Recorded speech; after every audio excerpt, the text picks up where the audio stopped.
He unfollowed me but followed dozens of new girls. The truth was worse than I expected. I 24F didn't think much of it when my boyfriend 26M unfollowed me on Instagram because he said he was cleaning his feed. It felt weird, but he framed it like he was trying to reduce screen time and avoid distractions. I'm not someone who needs my partner to like every photo I post, but it stung that he unfollowed me while still following every sports page, meme page, and fitness influencer imaginable. Still, I brushed it off. But then I noticed he started liking random girls' pictures, girls in our city, girls he didn't know, girls who looked like they spent every day taking selfies. I mentioned it gently, and he said it was just algorithm stuff, that he didn't even realize what came up on his feed. Something about that felt dishonest, like he was hoping I'd drop it if he said it condescendingly enough. Then, one day, I checked who he was following.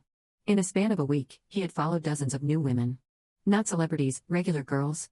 Yoga instructors. Bottle service girls. Women whose entire account was thirst traps. And all while still not following me.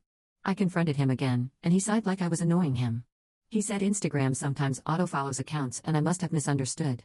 He said I was too focused on numbers. He said the real problem was my insecurity. I started doubting myself and wondered if I was overreacting. But then he became extremely protective of his phone. He turned off notifications. He angled his screen away from me. He never let his phone face upward anymore. I tried to ignore the knot in my stomach, but it only tightened. The truth came out in the dumbest, most accidental way. I was on TikTok when a random video popped up of a guy doing a thirst trap dance.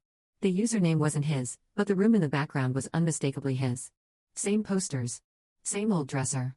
Same ugly carpet he always complained about but never replaced. For a moment, I convinced myself it couldn't be him, that maybe this was a cosmic coincidence.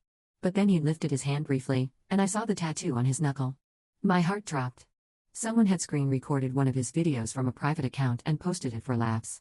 That's how I found him. I searched the username and found a locked account that still had a public follower count and profile photo. The account had thousands of followers, mostly women. The bio listed his age and city, but not his name.